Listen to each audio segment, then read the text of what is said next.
everyone, and welcome to another episode of the Walk This Way podcast. I'm Corbin, your host, and I invite you to join me on a journey to discover the ins and outs of the Disney Plus platform. Whether you were excited to watch Hamilton last weekend or love watching Tangled the series, this podcast is for you. So, grab a chair, grab a coffee, and grab a movie, because today we'll be highlighting two great docuseries in a Disney Plus battle.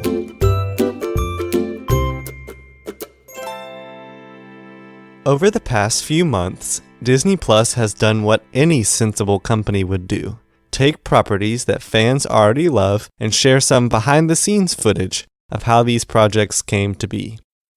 Two such examples are the docuseries Disney Gallery The Mandalorian and Into the Unknown Making Frozen 2. I love both The Mandalorian and Frozen 2, so it was so much fun to learn more about the people behind these great projects.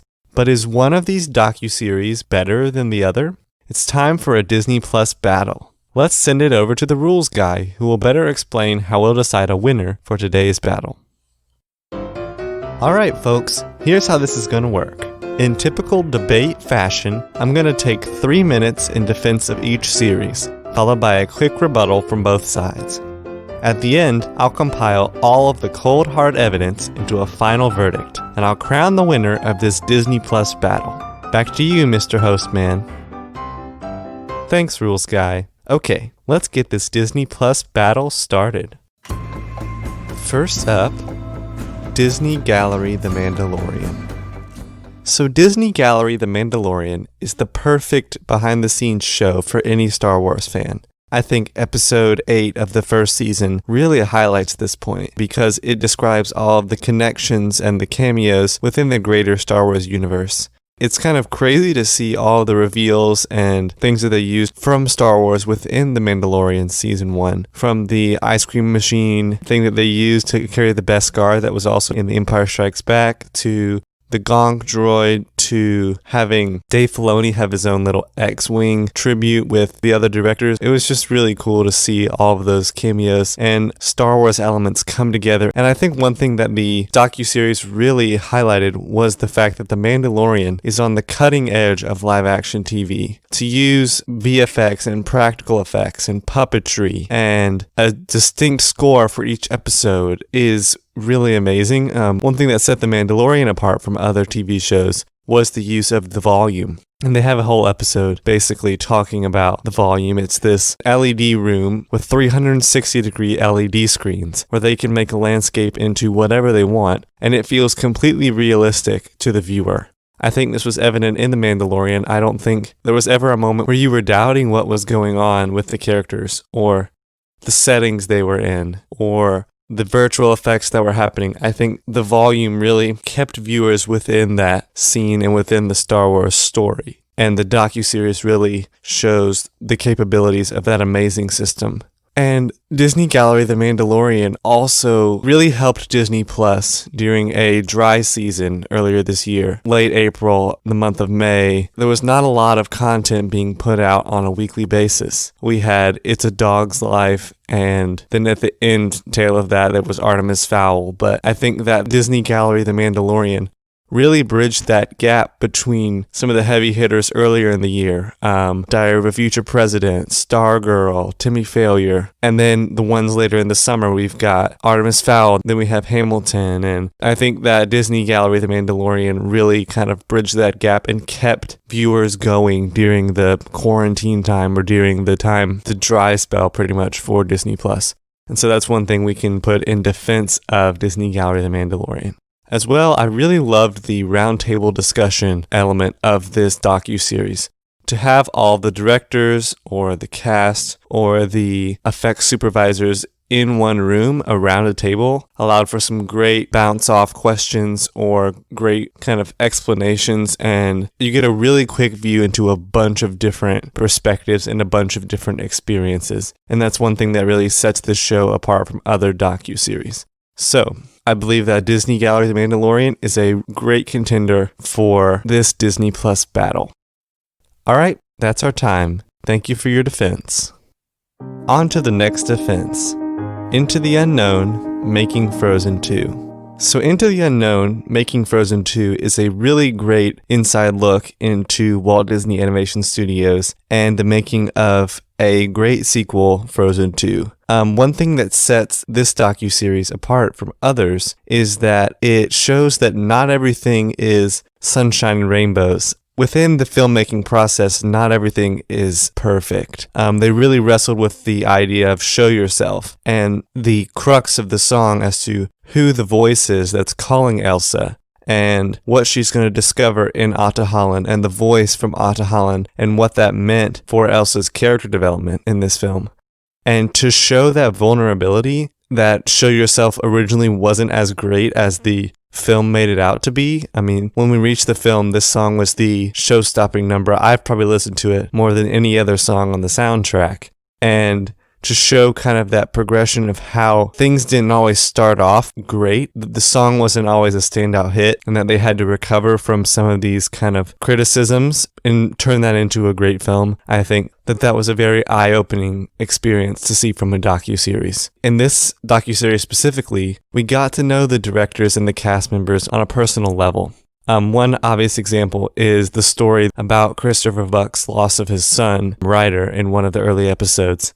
To have that, again, vulnerability with the cast, with the directors and the team members, you really were able to connect with them on a more intimate level than just a surface level DVD featurette look at the film. You really got to know these people, and by the end of the series, it was pretty easy to recognize Christopher Buck, Jennifer Lee. It was easy to kind of pick them out from the crowd and say, yeah, we've gotten familiar with these people, and we feel like we know them on a more personal level than just a 5-minute interview on a TV show. And one thing that's great about this show is that it was filmed during the filmmaking process, as opposed to kind of an afterwards think back to the goods and the bads of how things went in the making of the film. You got to see actions in real time as they were occurring before the premiere. You were experiencing tough decisions as well as great victories as they were happening for the cast members and the directors and the producers. I believe that this show did a great job at emphasizing the lesser-known roles, the roles in an animation project that are often overlooked, that are skipped on docuseries or featurettes. We really got to look at effects supervisors, layout supervisors, animators in detail, people who were working on one character, people who were character supervisors. I think that was really amazing to see kind of the inner workings of such a daunting animation studios. I mean, from the outside, it seems like what's going on inside is all very secretive and it's all very refined. And it was kind of awesome to learn more about the personal lives of people who would largely have never received any recognition before this series. So this docuseries highlighted the personal lives of people making a film and kind of the ups and downs as they go throughout the filmmaking process. It's time for a rebuttal. Disney Gallery, The Mandalorian. So with Disney Gallery, there is definitely a potential for continuation with seasons 2 or 3 of The Mandalorian. There's always the possibility that this docuseries could continue as new stories are being told and new people are brought onto the project, which is something that you don't have with Into the Unknown, as Frozen 2 is all wrapped up and has hit the world by storm, and so it's Frozen 2, the experience will never happen again. So that's one benefit for Disney Gallery. Within the Disney Gallery, The Mandalorian show, there are less people and names to keep up with. There are 3 or 4 tables of people, each with 5 or 6 people at the table. Within the various discussions in each episode, there's at max 18 to even 24 people that you have to kind of keep up with and recognize their faces. On the other hand, Into the Unknown is kind of complicated because there are so many animators and supervisors and layouts team and the cast and the directors. It becomes kind of complicated to keep up with all of those names and roles as you go throughout watching the docuseries. Lastly, there are more episodes in Disney Gallery, The Mandalorian's first season, so this approach allowed the team to highlight a ton of different aspects from the making of The Mandalorian and provided an episode fit for each viewer. Rebuttal number 2, Into the Unknown, Making Frozen 2. So while Disney Gallery The Mandalorian may have more episodes, Into the Unknown benefits from having longer episodes, 30 to 40 minute episodes. I think that an 18-minute episode of Disney Gallery The Mandalorian is extremely short.